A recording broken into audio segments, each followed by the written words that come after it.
গোপালগঞ্জ এবং নড়াইল জেলাকে রেল সেবায় সরাসরি যুক্ত করতে মধুমতি নদীর উপর দৃশ্যমান প্রায় 2 কিলোমিটার কালনা রেল সেতু। এই সেতুর মাধ্যমে ঢাকা বিভাগের সাথে যুক্ত হয়েছে খুলনা বিভাগ। আগামী 24 ডিসেম্বর ঢাকা থেকে ভাঙা হয়ে বেনাপোল পর্যন্ত যাত্রী নিয়ে ছুটে আসা রেল চলাচলের জন্য শতভাগ প্রস্তুত সেতুটি।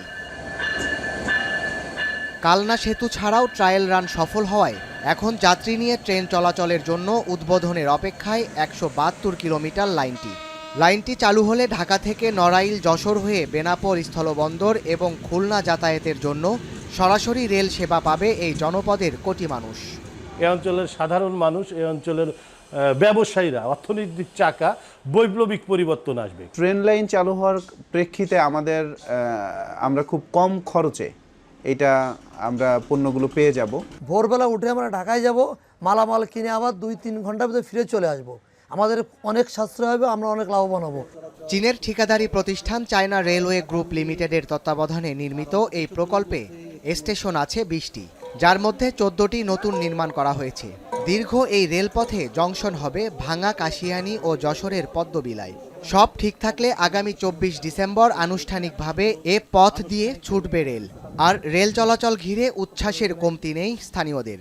ট্রেন চলাচল শুরু হয়ে যাচ্ছে, এজন্য আমরা নড়াইলবাসী খুব আনন্দিত এবং গর্বিত।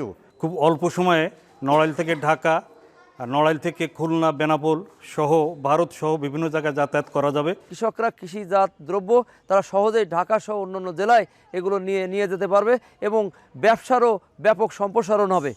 ইতোমধ্যেই রেল যাত্রাকে ঘিরে শুরু হয়েছে টিকিট বিক্রি। স্টেশন ছাড়াও অনলাইনেও টিকিট সংগ্রহ করতে পারছেন যাত্রীরা। ঢাকা খুলনা, খুলনা ঢাকা, বেনাপোল ঢাকা এর মধ্যে দিয়ে 2 জোড়া ট্রেন চলাচল শুরু হইবে।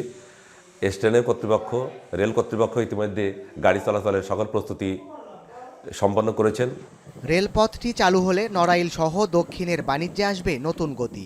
ঢাকা, বেনাপোল সহ দেশের বিভিন্ন প্রান্তে অল্প খরচে সহজেই পণ্য পরিবহন করতে পারবেন ব্যবসায়ীরা।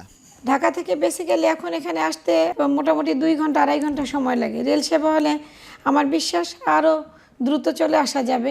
সেক্ষেত্রে এখানের অবকাঠামোগত উন্নয়ন হবে, শিল্প কলকারখানা নতুন করে প্রতিষ্ঠিত হবে, মানুষের কর্মসংস্থান হবে।